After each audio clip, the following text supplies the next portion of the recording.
Oh, okay. Uh, Yeah, I I'm live too. okay, great. Awesome. Uh, oh man, it's been two It's, weeks. it's been 2 weeks. Yeah, it's been a while. So how's it going, Um, man? I made two programs. Nice. Wait, do you guys know that? No, Your I painting don't. program, right? I'll go through each one, I guess.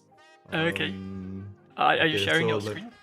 I'm gonna share my screen now. Okay. Okay, here we go. So I've been working on this painting program called Red Paint for the past week or so, Uh-huh. and I'm planning on selling it. But also I've been working on this thing yesterday in 11 hours for Ludum Dare. So I think I'll go through that first, if that's okay.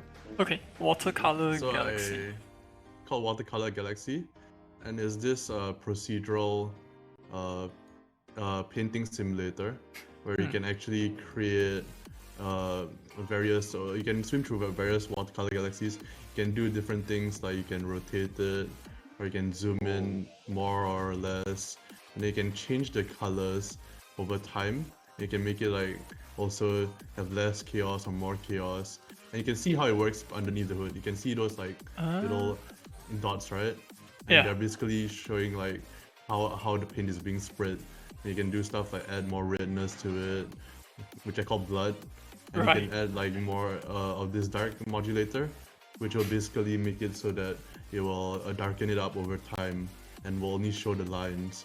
You can also increase or decrease line size, and if you do a bunch of these in succession, you can actually kind of like make different effects. You can also snap it to different vertices that you have already, and like for example, if I wanted to rotate like that, then I rotated back very quickly. It will give us a separate effect, and you can save all your screenshots by hitting enter. So if I hit enter right now, it will go to the screenshots folder over here. So I'll save it out. Cool. So like yeah, so you can save out multiple different ones, and yeah, there's a lot of options that you can mess with. Basically, you can like basically make it larger or smaller at the edge, at the vertices and stuff like that. And you can also clear out the entire thing and start over from scratch again. And basically, there's a lot of ways that you can kind of use it to make different paintings. So Right. some examples of them are like stuff like, let me show you, stuff like this. This was made in it, and then like stuff like this. This was also made in it. But you can also make some very rough texturey stuff as well, like this. Right. Yeah, so that's what I've been working on yesterday. So this was done in about 11 hours. What's the theme for the Ludum Dare? The theme was deeper and deeper. Deeper and So deeper, I how I see. interpreted it was that like you're going deeper and deeper into a galaxy. The way that you paint is that you add the little ends add like paint, and they basically fly back fly away from the screen. So if you actually zoom in faster, you can actually see it kind of like dissipating. So you kind of Right. like zooming in on this like procedural galaxy basically. It's constantly like getting larger and larger. So that's how I interpreted the theme, and I think this is actually one of the game gems where I feel like I did pretty well. I'm more proud of this than most of my other game jam projects, and I think that's partially because I kind of like the fact that I was making a tool that other people could use to be creative with, Right. rather than just like a game like I usually make. Yeah, I kind of liked that I was doing something a little bit different. So yeah, so basically this is what I did yesterday. Let me see if there's anything else. No, it's basically just this. How does this work? So like, there's a yeah. particle emitter on every vertex? No, is it? so basically it's just painting to a texture. It's just painting lines to a texture, and then like the ends, as you can see the little dots, they will basically paint lines as they go of different opacities. And then the way I zoom it in is I do this trick where I zoom in the camera, but I also kind of like take the current texture, snapshot it, enlarge it, and then after that paint it onto the thing. I was Right. worried that this will be too intensive for some computers, but someone recently got back to me that was working on the 2011 integrated graphics card, so I guess it's not that bad. Awesome. Yeah, so basically it works. I think it worked out pretty well. It's called Watercolor Galaxy because it reminds me of how watercolor like spreads in actual water, like when you put a paint in water. Right. Like this is how it kind of goes. Yeah, and I kind of like it a lot. Yeah, But it's very the other fancy. thing that I was working on, which was this thing here. Let me get my tablet because this has to be used with a tablet. Red Okay. paint. Yes, red paint. So so basically to give you, I forgot to mention, but I was basically taking a vacation this week, pretty much. Vacation? Oh, right. From Yeah. my regular game. So I was basically trying to make this just for fun, but in the end it turned out pretty like it ended up being quite complex. So like you got this paintings app, right? And there's like for example there's jitter support, so you can actually like paint out different colors that are similar to the color that you're currently painting. There's Right. symmetry support, so you can actually paint stuff like that. There's like basically this stepped color slider, which you can actually change the number of steps it goes, and that's very useful for color picking and creating a color palette. So you can actually create blended colors very easily using this kind of method. And there's also a smudge brush, so you can actually smudge between different colors as well. There's like a bunch of different features. There's also like stuff like eyedropper, stuff like that. Yeah. And what else is there? Oh yeah, there's brush dryness as well. So if I hit a key on my keyboard, it will change the dryness of the brush. You can use that for different effects and stuff like that. You can also, of course, save it, save the paintings, like you would normally. What does the And- dryness of a brush mean? Oh, dryness of the brush is basically almost like the opacity. So Right. like if I put it at like 100%, it's gonna be like that. And if I put it at like say 3%, it's going to be like this. Ah, I 2% is see. gonna be like that. So it's almost like opacity, but then after that, it makes it slightly differently, and it will affect the texture slightly differently as well. So you can use that to blend colors very easily. And I've been finding that I enjoy using this particular application. Actually, I find it more enjoyable to use than my regular painting applications because I tuned the brushes specifically for my preference. Right. So I've been using it to do exclusively all my paintings recently, basically. And I even though it's like quite a simple set of features, this took me quite a long time to do over it took me a week, but I spent a lot more time on each individual feature than I thought I would. Right.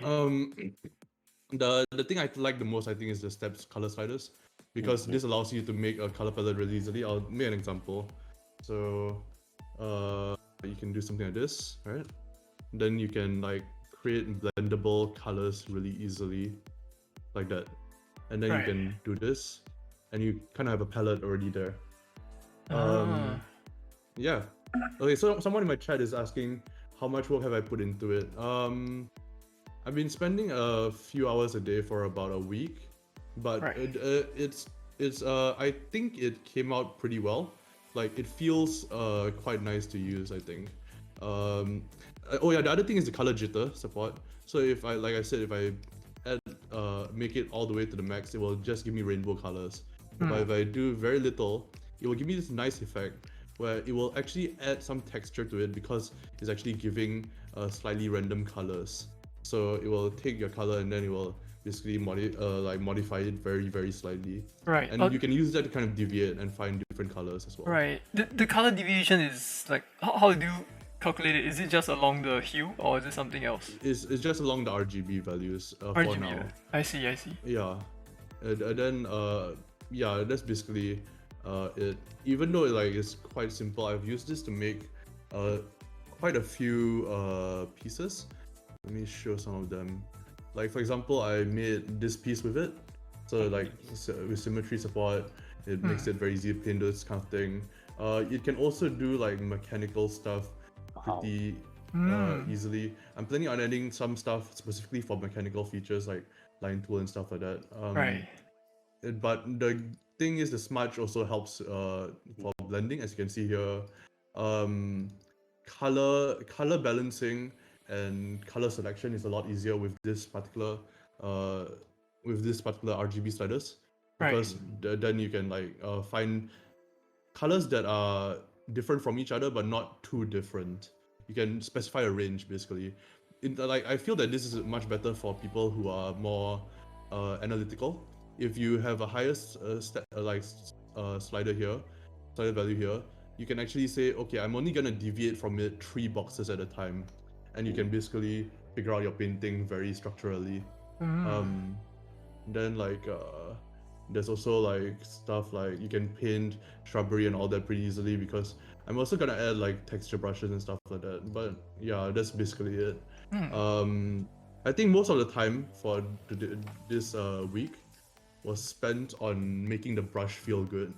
So I wanted to make it sure that it felt natural to use. It has pressure sensitivity support. And the thing is about the pressure is that it doesn't really affect the size that much. It affects it a little bit. But if you notice that the brush actually dries out after some time. Oh. Like that. So actually that makes it like feel more traditional, and it feels a lot more like actually painting. It feels like a combination of Art Rage with Photoshop's mixer brush. Basically, it's kind of like if you're familiar with the Photoshop mixer brush, you can use to smudge paintings, right? Right. What this does is it will transition from a regular brush to a mixer brush over time. So, based on how much paint you put in, basically. The reason I did this is because everything around this application was centered around my particular workflow. There's this video by Cine called Painting Like a Sculptor. I won't show the video here, but basically it's just this one, is this video. Right. And in it, he basically describes a process for painting where you have to be cognizant of your edges. So you have to know which edge is a hard edge and which one is a soft edge. So when I'm doing something like this, I know that this part is going to be a soft edge and this one is going to be a hard edge. And then I can put the eye here, and I know that this part is going to be a soft edge, and so on and so forth. So normally he uses a brush which starts off like a hard edge but ends up being a soft edge. Yeah, so that's what I ended up using for the past few years, but I never really had one brush for it. I always had to use this, then I had to use a smudge brush to kind of do that. Right. But now I have both of those. So not only does it kind of like smudge out, you can also define the smudging on your own terms as well. That's very cool. So yeah. So yeah, so I've been basically using it exclusively for basically all my artwork at this point. I feel that it's not there yet because I think that some of it sometimes is still a bit rough. But with the smudge tool, it helps with things a lot. Also, there's an undo redo. I forgot to mention that. There's also undo redo. Right. It also, and unlike Photoshop, it actually undo redos the. Let me just try to let's try to do a symmetry here. And if I smudge out this section here, you actually undo the smudge on both edges, which it doesn't do in Photoshop. Photoshop only applies it onto simple brushes. The way I did undo redo is a very naive approach right now.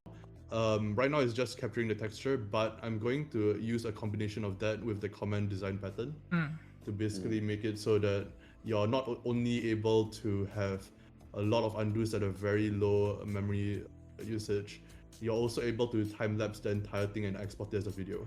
Right. So that's basically the goal there.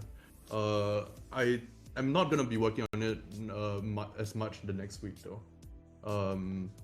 because I think like I need to start working on my game more. Somebody asked me to draw an oval, so I drew an oval. You mentioned you're looking to sell this, right? I'm planning to sell this after some time, but I feel at the moment it's not quite ready yet. It still needs a bit more work, primarily on like I think primarily on the usability of it and like making sure that there's no bugs and stuff like that. But as for the actual like features, it's mostly already kind of there already. I guess like some stuff like the undo, redo, and time lapse is not there, but the main painting features are already there, and I kind of like using it. So I'm hoping other people like using it too. Maybe, I don't know. Yeah, It's, like I said, it's mainly for my workflow, so I don't know how other people react to it. Yeah, so I guess I'll see how. But yeah, I can't wait to basically go back to my game. I think in the coming days.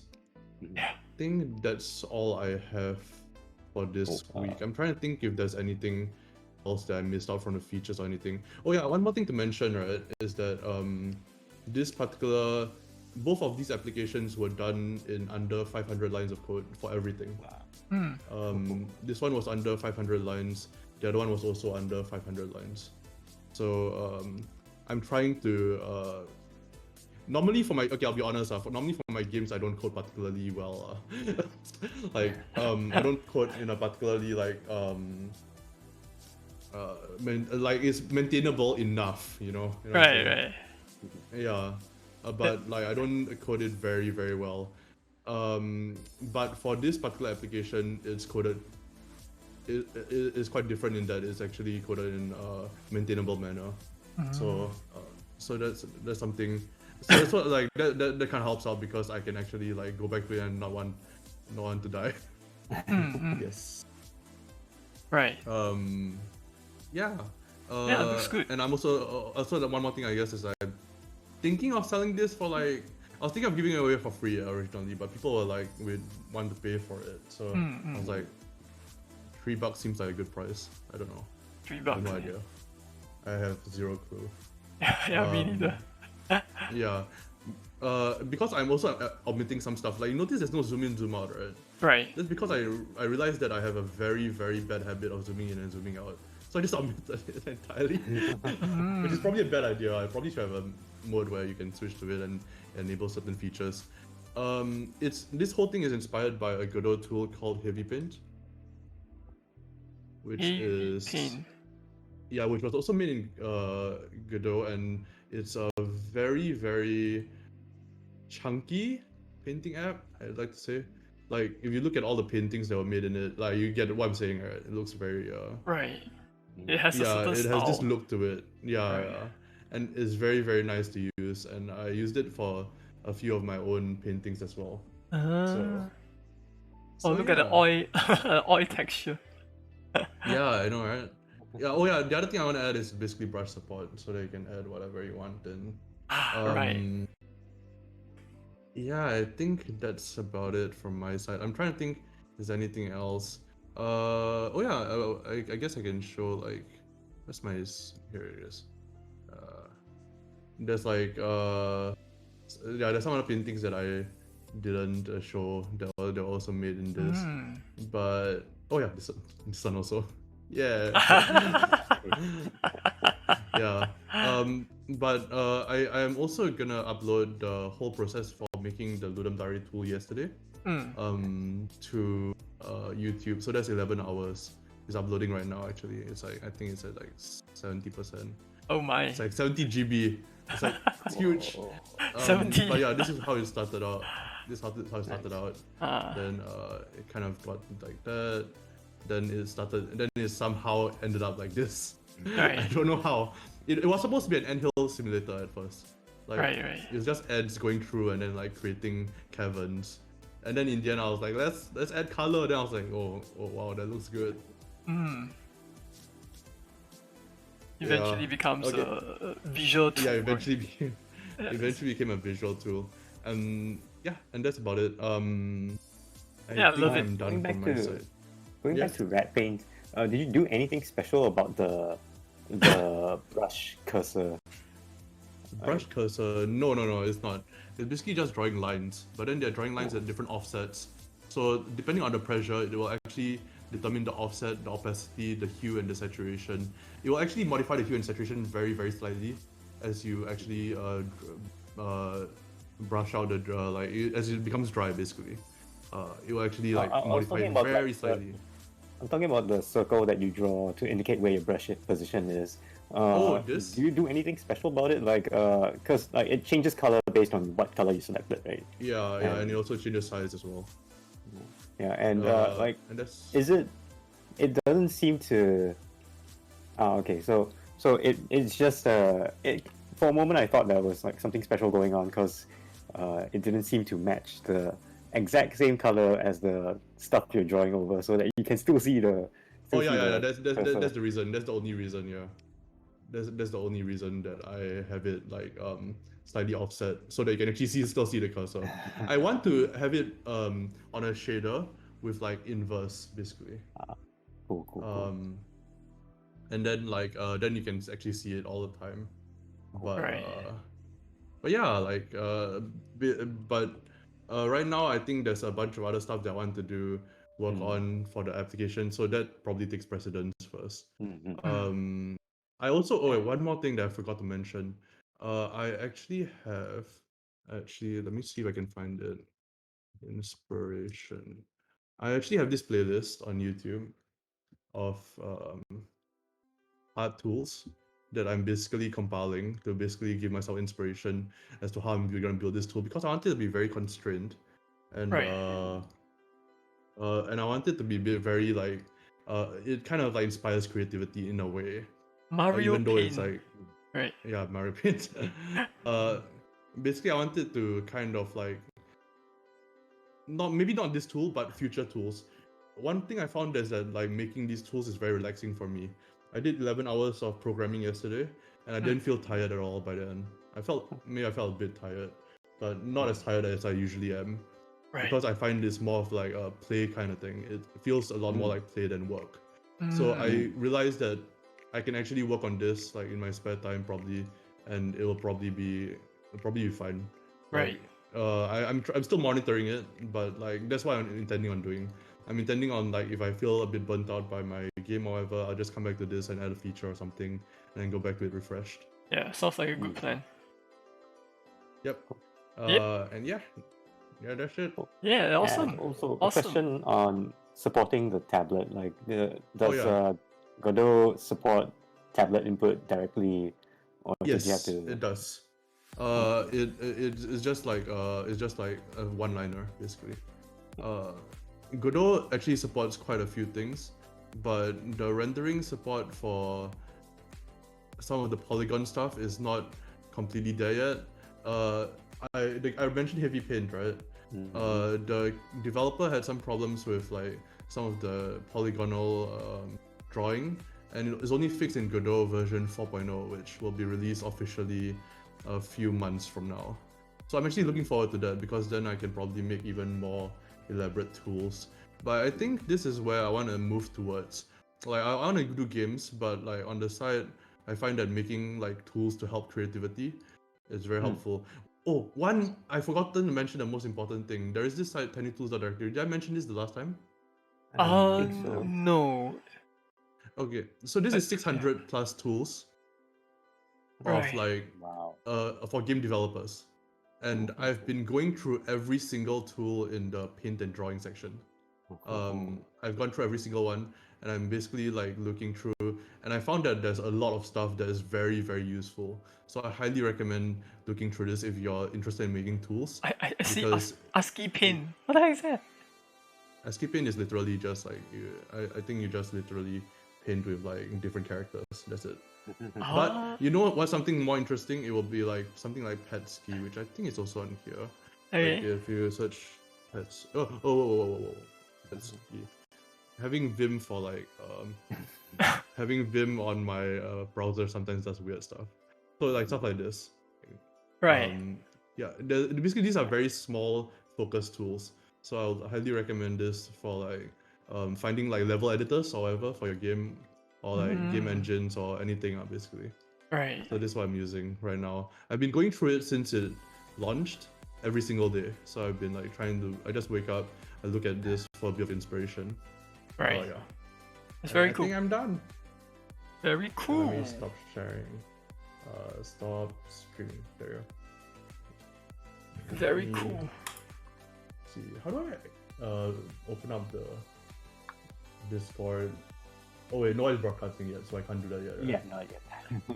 Okay. I guess it's me. Yes. Yes, Thanks. it's you. It's me. Boy.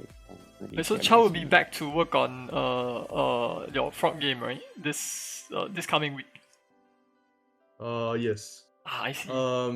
I have some tutoring to do tomorrow, so I won't be doing it tomorrow probably, but I will be returning to it very like on Tuesday. at the Awesome. Latest. There we go. Okay, so it's a me. It's a you. It's a me. It's my turn now. I don't really have much to show. Things have been really hectic on my end. Yeah, So, we understand. We understand. Personal stuff, right? We so, understand. yeah, lots of Yeah. personal stuff and all. So I thought I would just go through a bit about the stuff that I use for this project. So basically, a reminder: this project is. Oh no, I forgot to start it up. This project is called Horde Tactics for now. It's a turn-based tactical game where you control a band of adventurers and fight against What hordes tactics? of zombies. or Hot something tactics, like right? Hot tactics. that. Yeah, Horde Tactics. Right. Bow, bow, bow, bow, bow. Big. Okay. Anyway, so basically, I am running this. I'm building this entirely in what's this? 1, 2, 3, 4. Yeah. So basically, I'm building this entirely in HTML5, CSS, and JavaScript. And for now, I'm just treating it like a prototype. I just want to test out some game ideas, some ideas I have for a tactics game. What I'm using to build this is a tool, a bundler kind of tool called Parcel Bundler. So basically, it's well, what it says here is it's a parcel, is a compiler for all your code, regardless of language or toolchain. Basically, it looks at your dependencies and transforms them and merges them together into a smaller set of outputs. So if I do like build like this, yeah. So this is the set of outputs that you get from Parcel Bundler. I have a whole bunch of source files here that Parcel kind of just merges into one JS file, one CSS file, and index.html. The other two are syntax source maps, so that Alright. when you debug, it can go back to the original source file. Right. Yeah. So that's cool. And Parcel Bundler also supports hot module reloading. So if I were to say open up my style.css and change my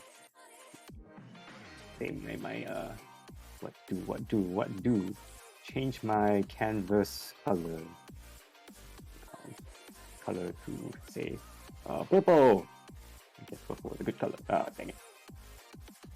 And if I go back to my browser, where is it? It will be there. Ta-da! I don't have to like press reload and stuff like that. But somehow I haven't really gotten it to work nicely with a fully JavaScript game thingy going on.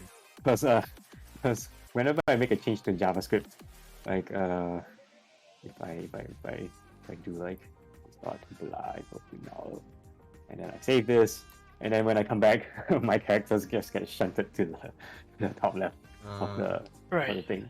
So not everything works perfectly yet, and I have to reload my game and get this. But it still kind of works. Can I ask a noob question? Yeah. So it's a very noob question, but refreshing doesn't work. Does refreshing not work? Refreshing the page? Yeah. Like you will get your changes too, right? Yes. But you reset the state of the game or something. You don't want to reset the state of the game. I was hoping that I wouldn't have to reset the state of the game, but apparently that does not work yet. Right. You basically want like hot reloading something, right? For Yeah. Right. Okay. Yeah. So this already has some kind of hot module reloading, like in the sense that when I change the style sheets, the the changes do appear. It's just that when I modify the JavaScript, the whole page gets reloaded, but it doesn't always reload perfectly. In that some things remember the state they're in, some things don't. Does it? Ah, I Yeah, see. Unity has the same problem as well I see. for hot reloading. Yeah, and I can see that it's a really tough problem as well, because if you change the logic, then what do you remember and what do you not remember, and that's a very hard problem Yeah. to solve. Hmm. Yeah, so I guess just the best I have, at least visually the stuff, when I change like the visual stuff, um, it kind of works fine for me. I can just like change this dude to a Z and Right. change this dude to P, save this, and ta-da, it changes directly. Right. Undo. Yeah, I guess that makes sense because that's not like logic, that's just like Yeah. the visuals of it. Yeah. Yeah, so it's nice that the visual stuff actually just changes without me having to run through the game again and all that. Hmm. Right. Yeah, so that's that. What else did I do? Oh, I added a bit of animations. So now if you do this and do this, ta-da! Ooh. Ah, there we go. and ta-da! It's not perfect yet because the thing is most characters like have some kind of a movement stat, right? Like number of moves, number of squares you can move in one turn, right? But I can do something like this, and then it goes like Wait, what just happened? It's weird. It's weird. I was trying to That was a bug, is it? limit.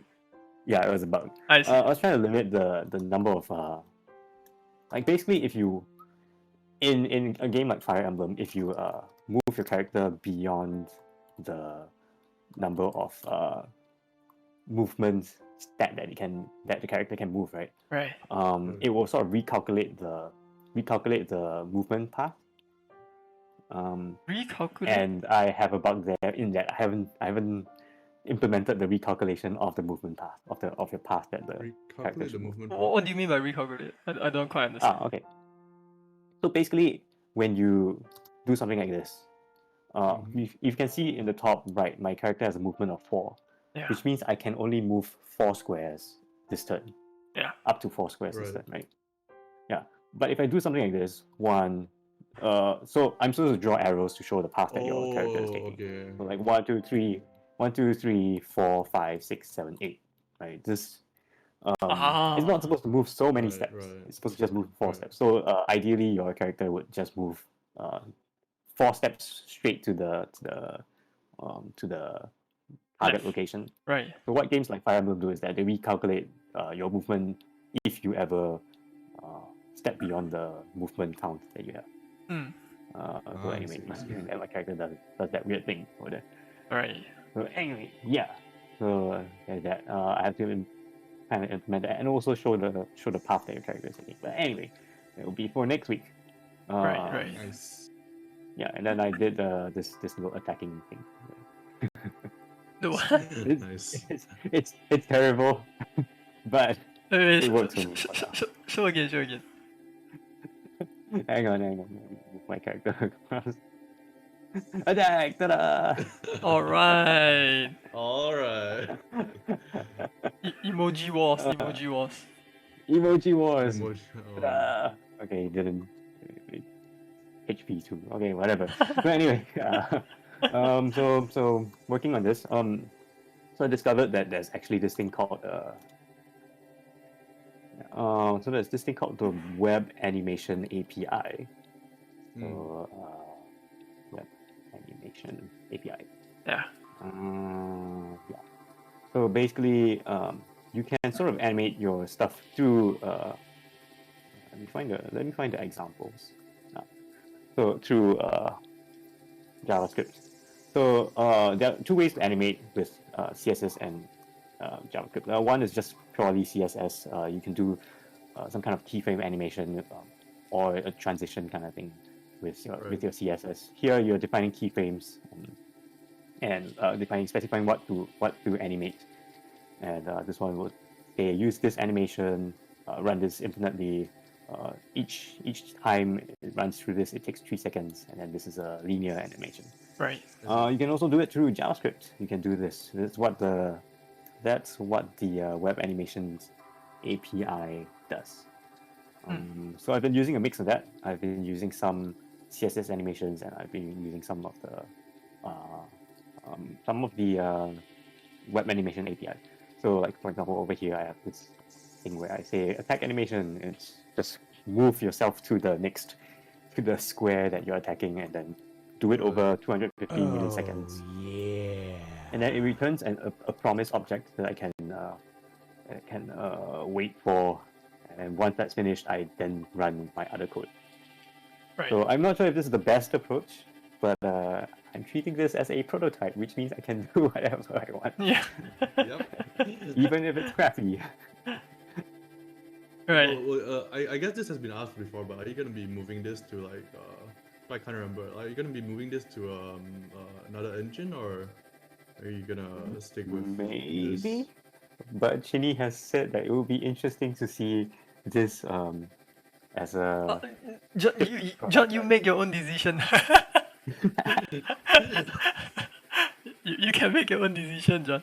I'm gonna pin all my design problems on Chiny Ken. No. All my architectural and design problems on Chiny Ken. Oh no. Oh no. But yeah, I was thinking actually, yeah, it does make sense to maybe try to see if I can, like, how far I can push this before I get frustrated enough to say let's redo this entire thing in something else.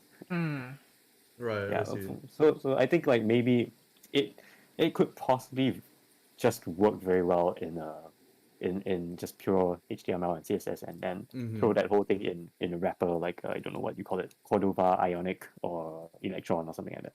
Yeah. So yeah, 2 weeks ago I said I will be working on like some item stuff, some gameplay stuff, but I got distracted by animations, and then this is what I have. Right. That's cool. Yeah, so that is it from my end. So that means you are gonna work on the item stuff for the next Yeah. one. Right. Yeah. Cool. Once I finish up with my buggy movement code, Right. animation movement Nice. code. Right. Yeah. Right. Cool. Nice. So that is it. That is it. Oh wait, that means it's me, right? Okay. Your turn. Yes. I'll be done in 5 minutes. No worries. Oh, Very quick. I see. Okay. Give me a moment, eh? Okay.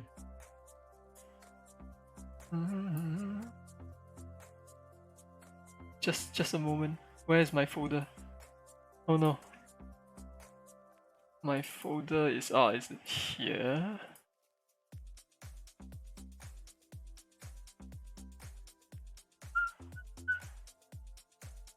Let me run the thing. Excuse me.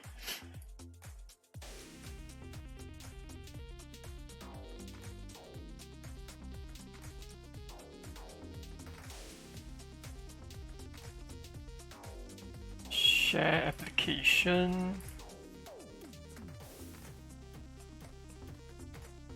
Okay, are you able to see it?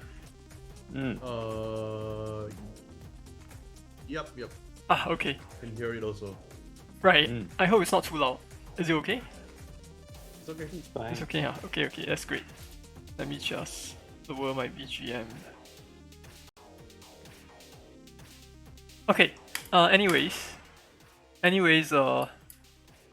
actually I don't know why I share this, because like there isn't any major changes like with regards to like the features I've been adding. But I think I've finally hit the milestone. I've uploaded a pre-alpha build to both the App Store and Google Play, and the public link is already available. I have yet to like share it publicly yet, but I shall do it in a moment. So some of the stuff that I've been doing is I've been working on well, the more mundane stuff, like this button here. this button here, the feedback button, which leads to an actual Yes. Google form, right? So I thought like maybe that would be useful. So I have that. I see. There's another thing that I've been trying to fix. So if I were to go to just like no, I can just do it here. So there's this bug that has been around for a long time, and I keep like pushing it aside. So it used to be that when I jump, right, in this very tight corridor, if I were to jump and have the character's head, right, hit the ceiling, what happens is sometimes the horizontal speed, right, gets wiped out, right? So you will observe this slowdown, which is very weird. And so I decided finally to look into that because I'm trying to prepare a pre-alpha build that I want to distribute. So I found the bug. It's a very careless mistake. It turns out that in my FSM, there is actually a transition. Like when I hit the ceiling, right, there is a transition from a jump to a wall cling. So it's trying to cling to the ceiling. And in my and in my wall cling state, the moment you enter the wall cling, it kind of erases your X speed, right? Your horizontal speed. So that's what's actually happening. Yeah. So some of these silly things. So eventually I have to kind of make the distinction, right, between the ceiling and a wall. So that's fixed. Aside from that, there's also some other movement bugs. Like what was the movement bug again? There is this. Oh, how do I put this? How do I phrase this? Let me see if I can show it. Just a moment, eh? Let me share the entire desktop. Sure.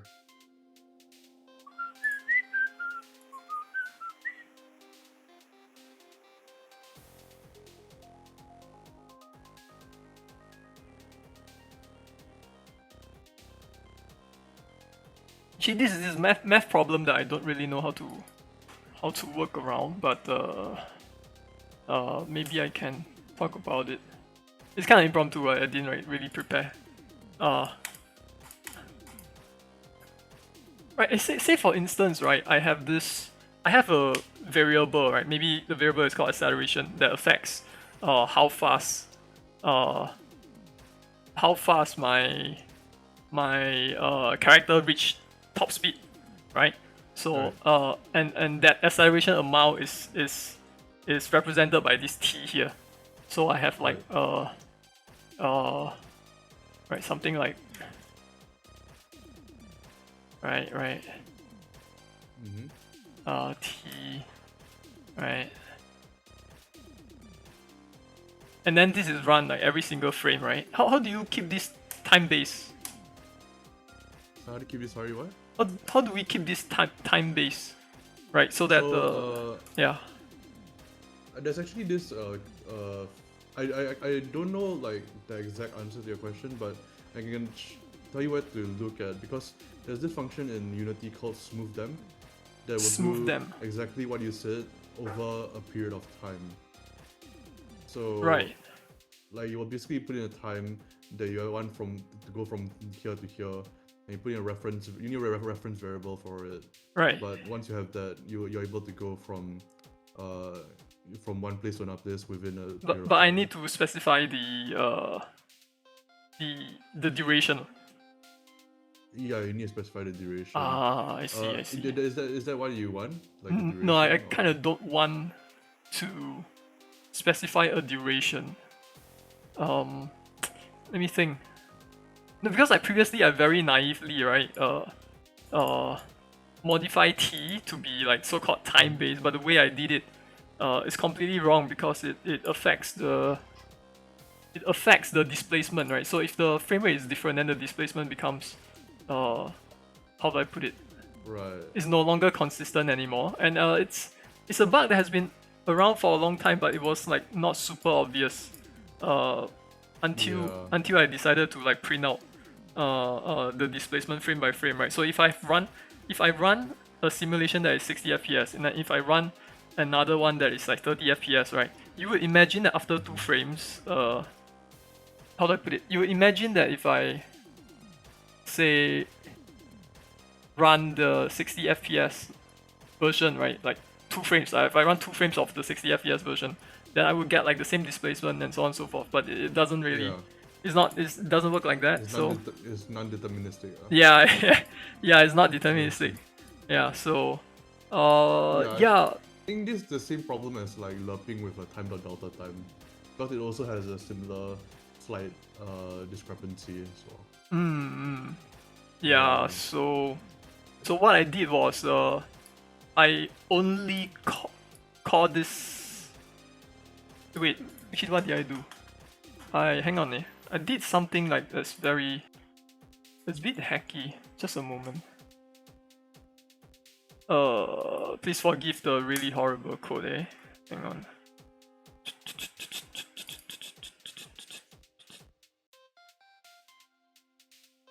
Just a moment, What did I do again? Yeah, I only update the speed at certain intervals. Oh. Yeah. Yeah, so it's not mathematically correct, but at least it would be more deterministic. Yeah, so... Yeah, so I did this and... sorry, Is there no equivalent of a fixed update kind of thing? Is there no equivalent of a fixed update in GameMaker. In GameMaker? Fixed update. Every update is a fixed update in GameMaker. Ah, okay. Every update is a fixed update in GameMaker. Yeah, but it's just that I still want to keep it like time based, right? Just in case there is a need to change the FPS in the future. I don't think it's that hacky, because in essence this is a fixed update. So. Yeah. Yeah, I suppose so. I don't think it's that hacky, in my opinion, anyway. I see. Although, like, I'm just curious, right? Like, if there is a mathematically accurate way to, do this. Yeah. There probably is, but I might have to get back to you on that because like I think in order to do it, you definitely need a reference variable. Right. In order to like keep it constant. Like that's how you know how like numerical springing and like smooth damp and all that work. The way they make it constant, right? Like make it constant at all times, is that they have a reference variable to keep track of like how fast it's going or how slow it's going and stuff like that. Right. Then that kind of helps make sure that it's like consistent. Right. I'm not sure how to do it in this particular case. Yeah. So I just did it like the most straightforward way possible. Just don't call it until it's time. Yeah. So, oh well. So that's that. Actually, wait. I thought of something. If Yes. you okay, this is not optimized, but if you take the numerical springing formula, right, and you just put the dampening to 1, right? Yeah. That's pretty much what you want, because it goes from certain value to another value, regardless of the delta time at the same rate. Yeah. So you might just want to look into that and then modify the formula based on what you want to do. Okay, so numerical springing, right? Okay. Yeah, but then like eliminate the dampening basically.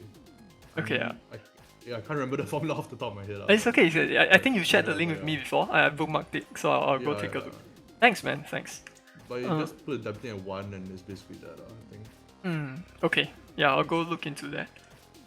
Yeah, because this is not like some linear movement, right? Where we can just times delta time and then it works. It used to be that I did something like I did something like this, thinking that I just need to make sure that acceleration amount like something but it doesn't. It doesn't work. Yeah, like I think that's the same misconception that I had with like lerping to delta time, which I still do, by the way. But it's not deterministic. Yeah, the scary thing is this code here, this very wrong code actually made it into serial scramblers. So I basically launched the game with some broken code. Yeah. I don't think it's that bad, right? I mean, it's non-deterministic, but it's not too much difference. Right? Most of the time it's fine because most of the time it's fine because like you can run it at like 60 FPS without too much of a problem. But if you run on like say a weaker Android device, sometimes you can feel like the movement doesn't seem to be consistent, right? With other devices. Yeah, sometimes. I see. Yeah, but it's not like obvious enough that you would think like, oh no, there's something broken about this game. It's not that obvious, but it's enough to make you feel like something is a little bit weird. Yeah. Right. Yeah. Okay. In any case, I've yet to work on new mechanics, but I thought, hey, maybe it's time for me to work on new levels. So I realized that a lot of my previous levels. So maybe John would disagree. Right? John has played some of my levels before, but I was feeling like my previous levels not difficult, right? So I made some new levels that would be more difficult. Like hang on. Spoiler alert. Oh, that looks tough already. Alright, so Like, Spoiler alert. spoiler alert. Spoiler alert. Yeah, this requires that you jump at the right spot so that you can just fall and land here, and then you can jump like that. So maybe I can. oh, Hang on, what level is this? 69, right? So no, 63. Sorry, 63. I hope I generated the ID for the collectible so it doesn't crash. Give me a moment.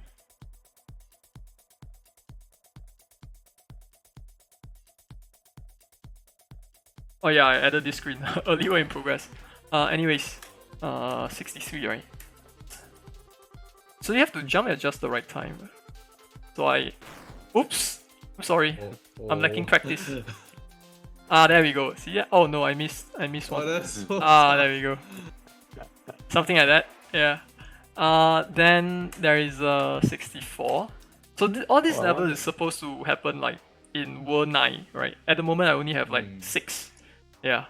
So then I have like 64. This one, I have some levels that requires players to say do a short hop. So I thought like, hey, why not make them do a lot more? So this is what comes. Alright, so you just have to keep jumping. And then you do this. There we go. So that's not too hard. Yes. It's like it's inverting the use of the springs. Yes, inverting Normally the you would want to jump onto the springs. Like here, no, don't jump on the springs. yeah, that's nice. And then this one. So I have 2 spring levels simply because a spring is something that I don't have.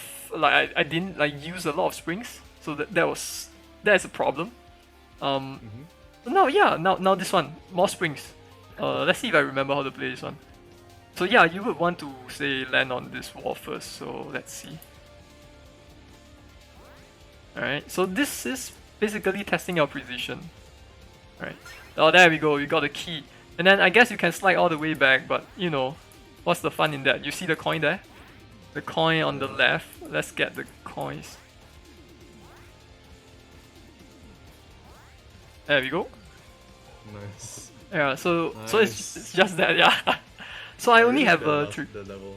Hey, thank you. So I have like say three new levels. That could have been a lot more. So I will be working on that. Also one thing is all of my current finalized levels, quote unquote finalized. I might still tweak them.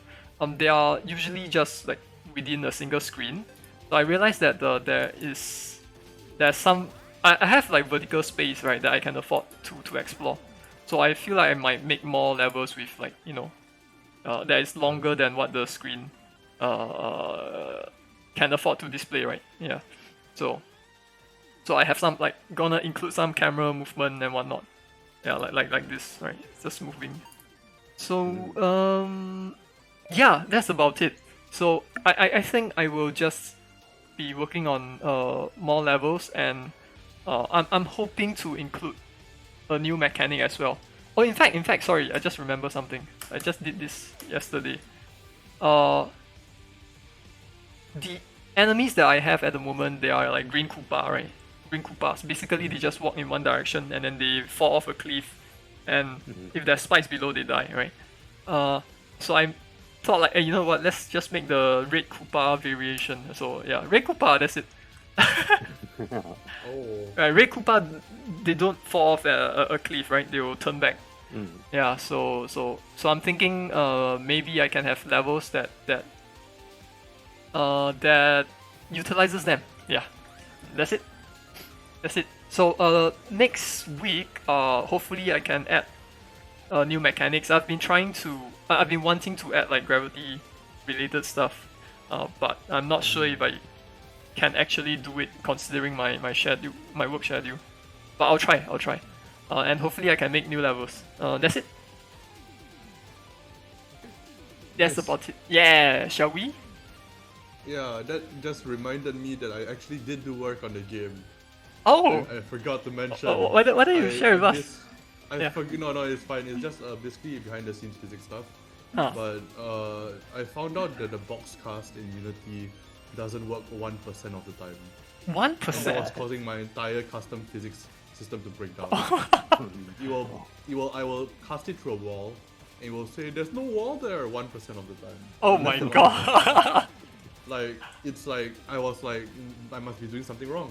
So I like checked it for like I think 6 to 12 hours. Like I checked it for days basically. Then I was like, I'll just do an isolated case. Then I was like, what the heck? It doesn't work 1% of the time. So what I did was I wrote my own box class. I see. Nice. So I wrote my own physics class for Unity. So like that works now, and now I have a better framework for the AI, for like creating the AI anyway. Right. Now I can check stuff more accurately, and probably can get a better custom physics thing working as well. But yeah, that's just what I did in addition to the thing. That's awesome. Next week I have no idea what I'm going to do, to be honest, because I still am trying to get acclimated back to it. So I want to smooth my way back into it. I don't want to go in too hard. So maybe it'll probably be something to do with like either levels or like more enemy AI. I want to get at least one enemy AI and one interactable in each week if I can. But yeah, then I'll try to do some stuff on top of that. But I'll try to do something simple basically. Right. It does feel like you more or less have enough for like one world already, right? Yeah, like I think I need just a bit more. Then I got enough for one world probably. I mean excluding the boss of course. Right. So I should be able to do it. So I'll start making levels basically. I'll try to go for, if I can, I'll try to go for one level and either one enemy or interactable basically. Yeah. Right. One interactable, one enemy. Right. Cool. Yeah. Looking forward to it. Yeah. John? I will finish up my movement animation thingy, get rid of any bugs, and then hopefully I will be able to add like some interactable items thingy on the stage. Right. Interactable items thingy on the stage. Right. Like I wanted to implement like some kind of a dynamite thing that you could detonate once the enemies got close. Right. Detonate remotely and stuff. Yeah. Right. Almost like So there's gonna be inventory like for the items, right? Oh, nice. Okay. Nice. Would that be like a little bit of a defense element, right? Like defend your fort kind of a thing. Yeah, sounds fun. Sounds fun. Yeah, and I guess I already just mentioned it, right? Like hopefully code in new mechanics and new levels. That's about it. I will be publicizing the two playtesting links as well, right? One for iOS and one for Android. Hopefully they work. We'll see. Nice. Yeah. Shall we call it? Yes. Yeah. Thanks again, Chao. Alright. Thanks for joining us. Thanks so much. Thanks, guys. man. Alright, see Okay, you. I'm gonna disconnect for now. Okay, see you next week. Bye Bye-bye. bye. See you. Bye. Okay, thanks everyone for hanging around. We'll be doing this. John, do you remember what number this is? 20 something. I completely forgotten which session this is. It's fine. I forgot long Yeah. ago. but we do this every Sunday, GMT plus 8, 3 p.m. Yeah. So thanks everyone for hanging around. We hope to see you again next week. Bye-bye. Bye. Bye.